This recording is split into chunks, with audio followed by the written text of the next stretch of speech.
Welcome to another episode of the Next Gen Pod. We got the trio. Your host, Ani Umana. I'm a man that wears a whole lot of hats. I don't know what entity you could say I'm with, but I got the On Three crew, Joe Tipton and Jamie Shaw. Jamie, you're the only one without a mic today. What's going on here? Yeah, man. So used to working, I guess, behind the scenes and whatnot and all that stuff. I got my mic coming in. I went through the process with my daughter to find the mic and everything. She wanted a pink one. My wife said that probably wouldn't be too professional and all that stuff. So hopefully the next time we record, I'll have a mic and I'll have a professional setup. All right, perfect. All right, so next time I got you on that. I'm gonna hold you to that. Joe, how you feeling? I'm good, man. I'm good. Excited to be here. Excited to talk some ball. Yeah, absolutely. So let's get to it. Bryson Howard committed to Duke.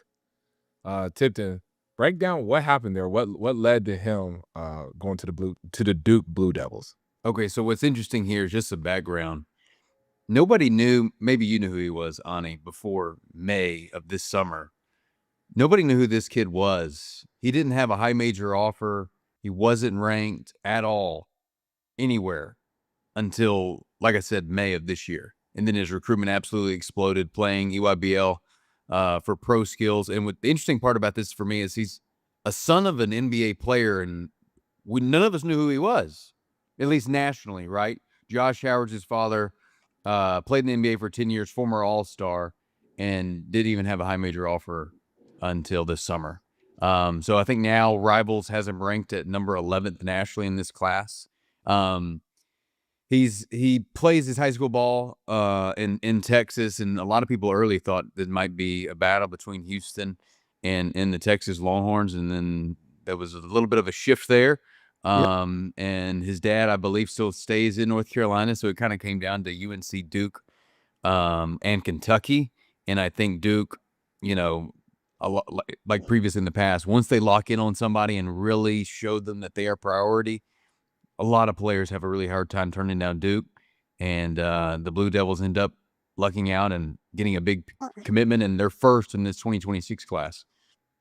Yeah, no, and you're right. I live in Texas, and I knew Bryson Howard. He had a good scholastic year. It was funny. I was telling some high majors, but not like Duke level guys, but kind of like lower end, like lower to mid level, like high major programs. I said, hey, I think this kid is, he's sneaky. Like, he's getting better and better.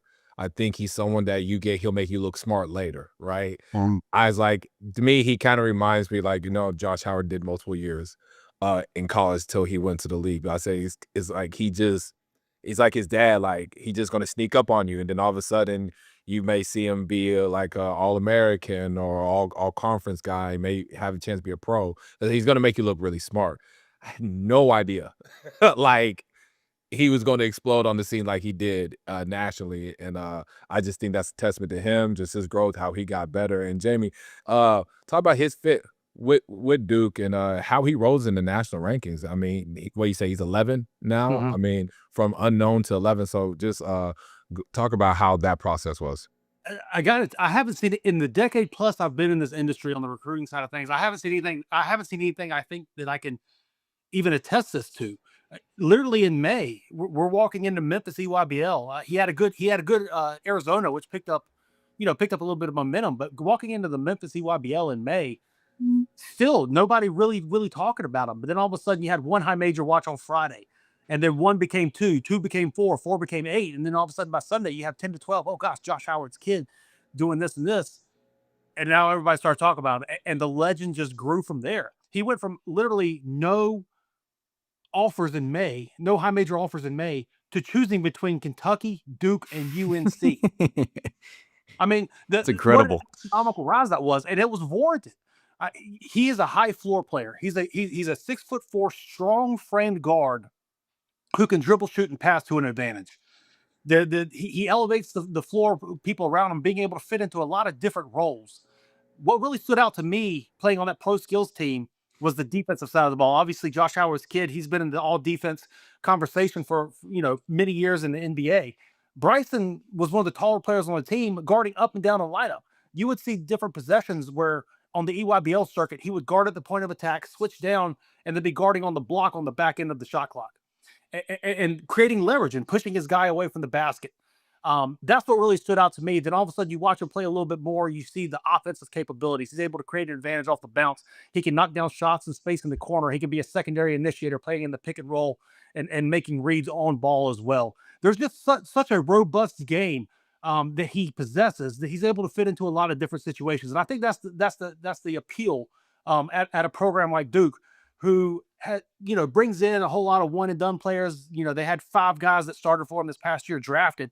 Having somebody who can fit in and fill in the gaps, there's a lot of appeal to that. There's also a lot of people that want to play with that. A low usage, high efficiency type of player who's able to dribble, shoot, and pass to an advantage, make them look better while pulling gravity, but also guarding the other team's best player, whether it be at the point of attack or on the wing, or even sliding down and being able to do some fun things defensively like that. I think that's kind of the attraction of a Bryson Howard. And also why he rose is because there's not many questions in his game.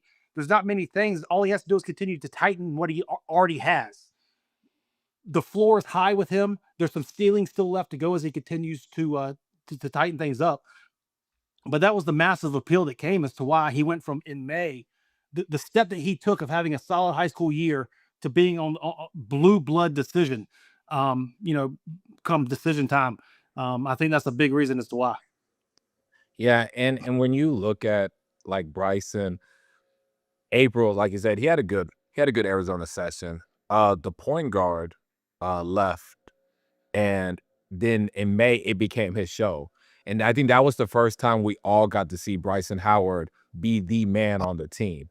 And then, like you said, the defense, his ability to create advantages off the bounce, the shooting got better. Like now we got to see more of his offensive repertoire because he had to shoot a lot of higher volume of shots. He had to put the ball on the floor more, because he had to start being able to create for others, right? Within that and make the team better. So I do feel like it was in a way like both, like point guard's Cam Lomax, he committed to SMU. So Cam got what he needed, out of it. And I think Bryson finally got, like, hey, this is your show. Go rock out. Like, go do what you have to do. So that's a testament to him. I think this is kind of a great story. Like you said, I know you guys have been in the ranking business longer than I have, but just to see someone go from unknown to top, like top 10, 11 in the country. I mean, how many times does this happen? Like, Jamie, how many times have you seen something like this? I can't recall this. I can't recall this happening. I mean, literally a complete unknown. Obviously, he probably around his region had a couple low major offers and all that type of stuff. People messing around. Obviously, everybody around the region knows the pros kids and everything, especially with Josh still being in basketball. But nationally, going from completely unknown nationally, going from completely unknown, not on any college coaches' high majors really radar, to a blue blood top 10 type of recruitment. It's totally unique. I can't recall one off the top of my head in a 3 or 4 month time frame. Joe, have you seen any? No, none. He's a very unique case, that's for sure. Yeah. No, absolutely. No, he definitely is. So Bryson Howard committed to Duke. He'll be with John Shire, and he's going to be part of that 2026 recruiting class. So let's change topics. London Johnson commits to Louisville. London played for the G League Ignite. Joe, I know you've been on top of all this. Describe what happened. How did this get down? And now that we have Ignite guys going back to college, like what's next? Like, why is this going on? How does this change the landscape of college basketball?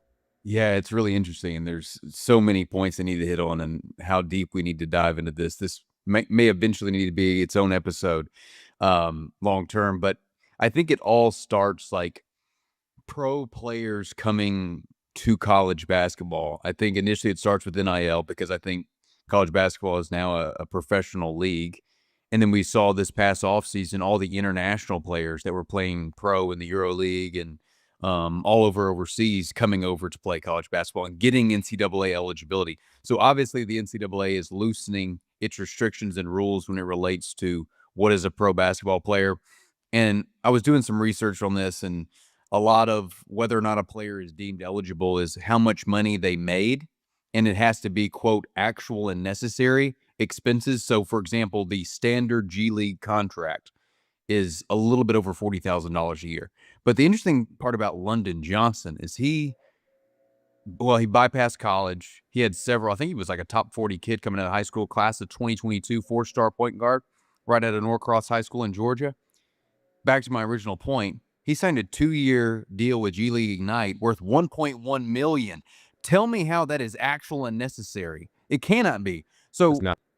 like, when you think about that, so it's like, how far does it stretch, right? So the only players, so prior to London, we saw Thierry Darlin, also who played for G League Ignite, get approval from the NCAA to play at Santa Clara, right? So the only guys that we have seen get NCAA eligibility are guys that played for the Ignite program, which is now dissolved anyway, and guys that had not gone to college previously. So we haven't seen a guy like, just like tossing somebody out, like Nick Smith, who played at Arkansas, like go to the NBA and then now like back in college. If we get to that point, or like a Dariq Whitehead, like I'm just trying to, spitballing some names here.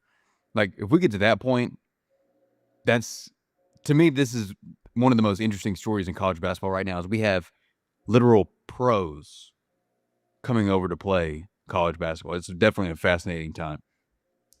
Yeah, and it's it really is, and I won't name any names, but there's 2 other guys that played on the Ignite, and they are trying to figure out how to get into college basketball. I mean, ones that went through the draft process, right? And for ones that know, like you can know who I'm talking about, but it's just interesting to hear those names being in the conversations of playing college basketball. So I'm confused a little bit. I'm not even gonna lie to you. Me Like, too. I think all of us are. and I just like, how do you? I think I saw somewhere he may have London will have like 2 years of but how? Like, I mean, I guess is the Ignite basically count as like 2 years of 2 years of college eligibility? Like, how do they even go about that? That's why I guess I'm confused. Like, how do you So even do? Yeah, one thing that was told to me, I made some calls after London officially committed to Louisville. It has to be within a 5-year window. So he graduated high school in 2022, but he's played with Ignite the past 3 years. So he's still within that window. So you're not going to have a 28-year-old that graduated college a decade ago come back. So it has to be within that 5-year window. And then the NCAA is handling this case by case, player by player. There's not just obviously, just for the fans out there, there's not a standard blanket waiver for all G League players or even former G League Ignite players. So they're handling this situationally. Joe, let me ask you this: kind of on the precedence being, we've seen that influx of foreign players, European players, and all that stuff, guys that played professionally overseas coming into the college game. What type of precedence do you think? I mean, I know that you dove into the phone calls and kind of everything with this London Johnson stuff. What kind of precedence are we seeing coming from them being deemed eligible toward now domestic players who have played professionally being deemed eligible, and kind of the levels of that? Well, if this continues, if we can see more and more G League players and international players come over to college, as long as the money's right. Now we're operating with a cap with the house settlement, right? So we're not going to be paying dudes $4 million a pop anymore. But right. at the same time, why would you recruit high school players? If you can go get a 21-year-old pro point guard in London Johnson, why do you need? I mean, yeah, you'd love to have Take Kenny, you'd love to have another high level, 5-star level point guard in high school. But what's the point in recruiting high school guys anymore if you can just recruit transfers or professional basketball players? You know what I mean? So it's definitely going to hurt those high schoolers, in the senior class, unless you are a very high level top 10, top 15-ish kid. And it still would could potentially impact them even when they get there, because you can't substitute someone that's played professionally for multiple years. I mean, they understand the grind, they understand the work, they understand the consistency. There's not as big of a learning curve, so it's still going to impact those guys as well. But Jamie, people that haven't seen London Johnson play in a while, give a breakdown of his game and how he fits at Louisville. So it's interesting, London Johnson's originally from the Charlotte, North Carolina area. Coming up during his time frame there, you had London Johnson during the couple-year period in the Charlotte area. London Johnson, Aiden Holloway, Robert Dillingham, Silas Demery, Jalen Hood-Schifino, Jalen Curry, who's at Oklahoma State now, maybe missing one or two. All these guys that were coming up fighting for the same, AAU team programs or doing all that stuff in the Charlotte area within the same region. It's kind of interesting to see how they've all carried on. Now you have London Johnson coming back now. Pat Kelsey said a couple of weeks ago, Louisville's becoming point guard U. I mean, you see what Michael Brown coming in this year has got a lot of conversation around him with what he's done to end his high school career. Michael leading into the USA this summer. Now all of a sudden you see London Johnson coming in as been reported by both Jeff Goodman and Joe Tipton, reporting in December, sitting out the second half of this year, and then having 2 years start next season. Presumably taking over for what Michael's bringing. London Johnson he's a headstrong player. Haven't seen him, I guess, plays kind of since middle school. He's somebody who he has good positional size. I think they list him as 6'3". He's got great length. He can shoot the ball and he can create advantages off the bounce. He was very advanced in the pick and roll early in his high school career, being able to play out of pick and roll type situations. And he can toggle in between on ball or off the ball, kind of what you want a modern day point guard to be able to do, being able to create advantages off the bounce, playing the pick and roll, get into the teeth of the defense, make a read, but also being able to pull gravity off ball, knock down shots, and having to play up. That's something that Michael Brown also does very well at currently at Louisville. He can shoot the ball. Being able to shoot the ball at the point of attack creates a whole lot more spacing of having to play up and allows the pick and roll to be a whole lot more dangerous, et cetera, et cetera. London Johnson comes in, 21 years old, very headstrong player. He's been a headstrong since he was in middle school.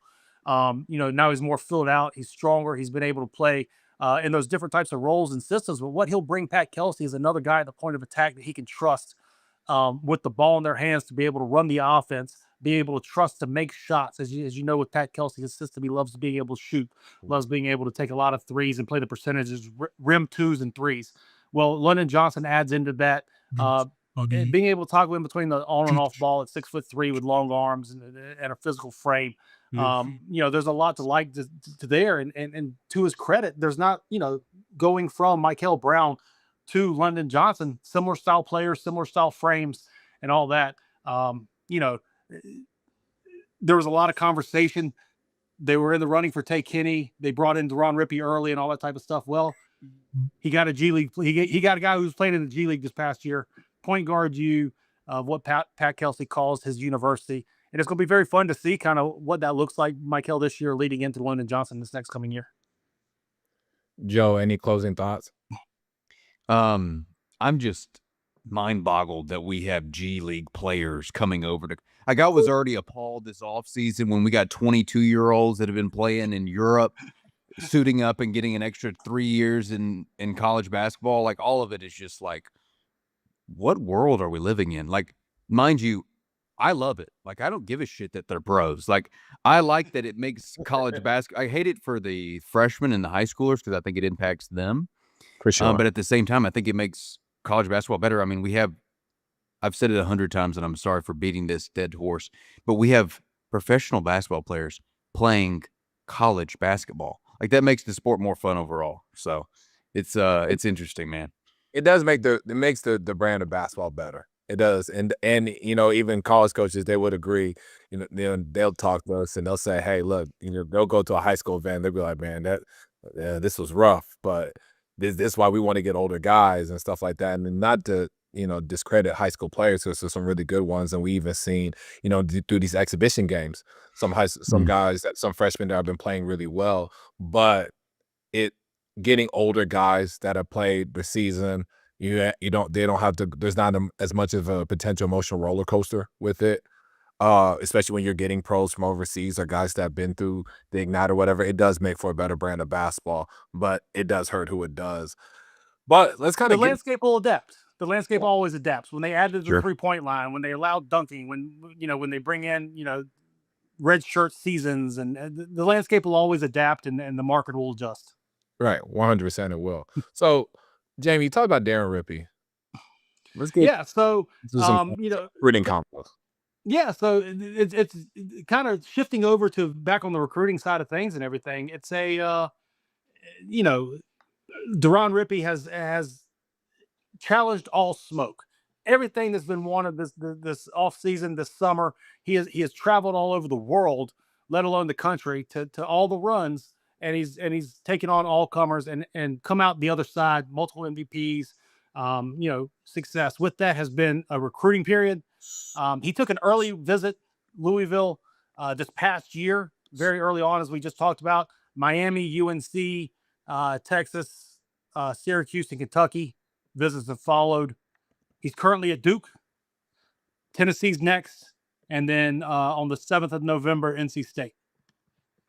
Talking to people kind of around the recruitment side of things, they're watching these 3 visits upcoming. These 3 visits have been talked about for a while. For a long time, NC State and Tennessee have been kind of the 2 that most people have talked about. Talking with people around the sources, talking with people around the recruitment recently, they're mentioning Duke. They're saying that with some other guys kind of shifting in their recruitment, they obviously already got Bryson Howard. Bryson Howard and Deron Rippey were on teams this past USA basketball event as well. But the conversation I'm hearing is that Duke's going to go all in to try to land Rippey. It'll be interesting to see where things lay. Tennessee coming up next, recently going from Nike to Adidas. It'll be interesting to see as to kind of what that recruitment looks like as well. And then NC State, obviously Adidas also toward the end there on that last visit. These 3 schools are the ones that I'm currently hearing the most now. These 3 schools will be rolling out the red carpet. He's a top 10 player right now, number 8 overall in the Rivals rankings. So continue to watch as things press forward. Talking with Rippey, it doesn't sound like he's necessarily set on making an early decision, so it could trickle into late November, December, early January. He does want to watch games and kind of see how things are played. So I think we talked about that previously as well. But he's currently at Duke. I'm told that Duke has him toward the top of their recruiting board, followed by Tennessee, also toward the top of their recruiting board, and then NC State at the end. So continue to track Deron Rippey as these upcoming visits could be very interesting. Let's stay with prospects in the Northeast. Dylan Mingo. Can you give an update on his recruitment? Yeah, so Mingos has been a little bit more quiet. He's taken visits already to Washington, Miami, UConn, Alabama, Baylor, Penn State. He's got upcoming visits. He says now dates haven't been put out for those, but he's got upcoming visits: Oklahoma, NC State, UNC, that he says that he's going to take. It's going to be interesting watching those. Obviously, as you see with Deron Rippey, Dylan Mingo, both point guards, they both have NC State on their list. It sounds like Mingo's going to be going to NC State before Deron Rippey, so it's going to be interesting to watch how that kind of plays out in both of their recruitments. The 3 schools that I'm hearing the most right now for Deron Rippey, obviously with a little bit of time to go, Baylor, Penn State. Say it again. With Mingo. You said Rippey. You're good. With Mingo. The 3 schools I'm hearing right now with Mingo, with a little bit of time to go, Baylor, Penn State, and then NC State as well. Mm-hmm. So it'll be interesting to see how the NC State part plays out. Obviously, as we know, Caden Mingo, Dylan's older brother, as a freshman at Penn State, had a really big game this past weekend. There's going to be a lot of buildup around Caden Mingo. I'm told the trust factor is there within the family. Everything that the coaching staff at Penn State has told the family has come to fruition. Obviously, having 2 kids at one place will be very interesting as well. So they're in the mix. Baylor, they had VJ Edgecombe this past year, who was a teammate, a high school teammate of Dylan Mingo at Long Island Lutheran. Went one and done and all that. Baylor's in the mix as well. And then NC State coming in. Will Wade has made a priority with Dylan Mingo, I'm told, with it as well. So those are the 3 schools that I'm hearing right now for Dylan Mingo. We'll see how things progress with these last 3 visits. Obviously, he's also got Oklahoma, UNC, along with NC State coming as well. In this climate, anytime you step foot on a campus, it's worth paying attention to. But that's kind of where things are at right now with the top 2 point guards in the Rivals 2026 rankings. Before I hand this off to Joe, Jamie, with NC State being in the mix of both players, how big would it be for that program in year 1 with Will Wade to land either Mingo or Rippey? Well, I think it's kind of it leads toward what everybody's been talking about. The second Will Wade got hired at NC State, oh boy, he's back at it. Will Wade, you have Shark, Killer, recruiting, and it sounds like talking to people around around the landscape that Will Wade hits the ground running. He takes it very personal. He is personally recruiting these players personally talking to these players, personally texting these players, and personally getting on the plane and seeing these players. It sounds like he's taking it seriously, which makes understanding as to why he's building relationships with these guys and in the mix with these players as they come about. As for how big it would be, it'd be huge. They've already got Cole Clower in the mix, who's from 20 minutes up the road, a top 50 type player within the industry. To be able to land one of the top 2 point guards in the class as well would be a huge statement for Will Wade and what he's planning to do with NC State. Absolutely. Now, Joe, I hand the baton off to you. You got 2 players to get an update on their recruiting. So Brandon McCoy, what's the update on him? Yeah, McCoy, he's just so everybody knows, as far everything that I've gathered, he's not going to make a decision anytime soon. Like, he's not going to sign in the early period in November. He's taken a handful of visits, most recently Arkansas, Miami, Alabama, and Michigan. I still believe that he'll take visits to USC and Oregon. I'm told the 2 schools to watch, at least currently, are Michigan and Arkansas. Michigan is the most recent one. Like I said, I think he really likes what Dusty May's about. They kind of came into the mix a little bit later, I think right around Peach Jam. Michigan started kind of pressing on him pretty hard. But as these recruitments move, I mean, we've seen time and time again, like a school can be at the top of a player's list, and as these NIL negotiations continue, it's one of those things. It's like we talked about earlier, like, do you want to take a lot of high-level freshmen, and how much are you going to have to spend out of your rev share in order to land a 5-star legitimate talent in Brandon McCoy? So I think just depends on, how much a program's willing to prioritize him in that way, and then also what's important to Brandon. So I think Michigan and Arkansas are kind of the 2 that I'm at least watching now, but also have heard that he really, really liked his visit to Alabama as well. So McCoy, we talked about this in last week's pod about guys waiting late, trying to figure out, what program makes sense. So McCoy, he falls right into that, and then he can take his time with it. Alex Costanza, this is, I really enjoy watching him offensively. I saw him in the Pro 16 circuit, Puma. What's the update on recruitment with him? He's a very intriguing player for me. Like, I think if it ever just came together, he could be a top 10 level player, like in this class. But obviously, consistency has always kind of been a thing that I've always been looking for. But anyways, go give us an update on his recruitment. Yeah, what's interesting there is obviously you think he has the potential to be a top 10 level recruit, but his college recruitment hasn't really been necessarily reflective of that. He's kind of flown under the radar a little bit, maybe partly because of playing on the Puma circuit. Maybe that has a small role on it. He's not on EYBL, and but anyway, regardless of that, he's taken 3 official visits: Georgetown, NC State, and Kansas. Georgetown was first. They had a lot of early momentum, and I'm talking a lot of early momentum. Then Kansas pops up. They're recruiting. I mean, Bill Self is just getting whoever he wants. He's just, taking names at this point. I think that the way their class is trending and who they've already landed, I just think it's kind of unlikely there. I mean, he's already got quite a few guys committed and could have a couple more. So I just don't think that that's really going to pan out necessarily. And then NC State, that one's kind of the sleeper if Will Wade. I mean, this guy, and they're not paying me to say this, no pun intended either, but Will Wade has to be one of the more intimidating and feared head coaches on the recruiting trail right now. I mean, like, this dude gets the job. Nobody's talking about Cole Clower. I mean, originally for Cole Clower, go back to what Jamie was talking about earlier. It was Alabama, Florida, and UConn were the 3. Like, that was the only schools you were hearing for him. He comes in the mix. Obviously, he's a hometown kid. He's from North Carolina. And then we just talked about the 2 top point guards in the country, and we've got Will Wade in the mix for both of them. So I mean, this dude. I mean, it's fun to see all the excitement of NC State fans. But anyway, back on track. I apologize. With Costanza specifically, I think Georgetown is probably the one that's probably the best well positioned as we kind of enter I would assume the final stretch of this recruitment. So that's kind of the school that I'm watching the closest right now. That makes a lot of sense. Makes a lot of sense. 4 guys. I mean, it's very interesting kind of how the recruitment is. Fans just kind of wait and see how the dominoes fall. But again, I think this is 4 guys that are just trying to see what the schools that are recruiting and what they're going to do as well. So Jamie and Joe. Ani, I want to jump on that for a second too. If you think about it, Joe too, there aren't any players in the top 10 currently in Rivals that are committed right now.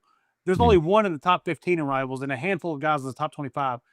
Between now and signing day in November, it's going to be very interesting to see which guys commit, which guys don't commit, where they commit to, and there's a lot of shuffling pieces to go in these next couple of weeks, and then probably it sounds like with quite a few guys, as Joe mentioned, heading into the April signing period as well. So this recruiting period was slow forming in 2026 class, and we're trying to see the excitement surrounding it right now. And there's going to be even more to come over these next few weeks as well, as we head into the early period, past the early period, and into the late period. And you know what? People can just hop on this pod and find out what's going on. That's the good thing. You read my mind. That's exactly what I was leading at. They could just get on this pod and they will get everything that needs to be known on here on the Next Gen pod. So Jamie, let's switch subjects. Last one, USA basketball standouts. You were there in Colorado Springs. Name your top 2, 3 overall guys, and who are some guys that had some breakout performances? What an awesome event this is. I mean, you're coming into Colorado Springs, 95 or so players of the top guys in the country. They split them up into 2 different groups, younger guys and older guys. I guess this next summer, there's going to be a U17 and U18 team. So they were kind of looking at them in that manner. The younger level guys, mostly 28s and 29s. There's a couple 27s mixed in as well. I want to talk about them since we talked about already a lot of the older guys, the Deron Rippies of the world and everything too. So let's shine some light on some younger guys. 2028 class, AJ Williams was the top performer for me in that class. 6'7" forward. He's a wing out of Georgia this summer. He won the EYBL 15U Peach Jam. He also won a gold medal with USA Basketball U16. The thing that's most impressive about his game for me is the simplicity in which he plays. He's highly efficient with low usage type stuff. Everything he does within a phone booth, 1-2 dribbles, he gets to his jump shot, plays with great balance. He's not afraid of the moment. He's able to pass into situations as well. Solid rebounder, but the scoring aspect of what he brings, the simplicity that he brings on offense at 6'7", the positional size already for a 3, super intriguing. He came in. He's been through the experience before, USA Basketball having won the gold medal with U16s this summer. From the get-go, he moved differently from a lot of people in the thing. He was the senior leader. A lot of eyes were on him. Also with that, when they got on the court, he was getting everybody's best because everybody wanted to come at the guy that, won the gold medal, won the Peach Jam this past summer. And he responded. I think on day 1 or maybe even day 2, he hit a game-winning shot within the sessions as well. Just scored. The simplicity with which he plays, 6'7". He's number 2 right now in Rivals, and he's earned that status. Another one was Mason Collins. This was the matchup of the entire event. It was on Sunday. He's a 6'6" guard, currently number 10 with Rivals. He played at Christ School in North Carolina this past year. He's moving up to Delaware to play with his dad, Marty Collins, a former first-round draft pick for the Knicks. But the matchup in the championship game of the younger division was Mason Collins versus AJ Williams, and they were going at each other. It was unbelievable. Mason just kept making plays. You expect AJ to come in and make the shot and 2 dribbles into the pull-up and all that. Mason was going right at him, right back at him. They were guarding each other. Mason was getting downhill to the basket. He knocked down a couple shots, a couple pull-up jump shots. He passed the ball very well. He's an intriguing secondary initiator at 6'6". He defends, gets in the passing lanes. Great length, very poised as well. But he's a guy who has a high IQ for the game, on ball, making decisions and able to make plays. And those two going at each other. Mason ended up winning the game because AJ got hurt with about a couple minutes left in it. But it was just a high level blow after blow after blow. The NBA scouts were on the sidelines just smiling. Great matchup. And then Dylan Betts is another one. 7'2" center out of Colorado originally, just transferred to go to IMG. It's like clockwork, as Joe would say. 7'2" center. Matt Painter's already offered. It was his first offer coming in at Purdue. But he comes from an intriguing family. Both of his sisters are currently at UCLA. Both of his sisters were also top 10 recruits at McDonald's All-Americans as well. One of them is a 6'4" senior. The other one's a 6'3", I believe, freshman coming in Siena. But Dylan, he's going to be a late blooming big man. Already 7'1", 7'2". He's got touch and hands. He's fluid athlete for his size. He's just got to grow into his body now. There's spurts that he had within the USA Basketball of being out of position, being out of play, being moved off his spot by other people creating leverage. But there's also spurts within where he kept the ball high, dunking, uh, chasing rebounds and doing all that, especially during the playoff session of it. He continuing to grow, continuing to take those steps, but at 7'1", 7'2", with that type of touch, but also that type of movement ability, it's good to be patient with big men. Dylan Betts is taking the steps up, but those three guys are three: AJ Williams, Mason Collins, Dylan Betts. Those are three guys that really stood out in the 2028 class at the USA basketball event in the summer or in October minicamp. Yeah, one thing I do like about Dylan Betts, he gets better and better. Before the show, I said, Dylan Betts is he's like a big old project. Now, it's not like, and project can sometimes have like a negative like connotation to it, but like when I say it's like a good thing, it's like this is a project you want, right?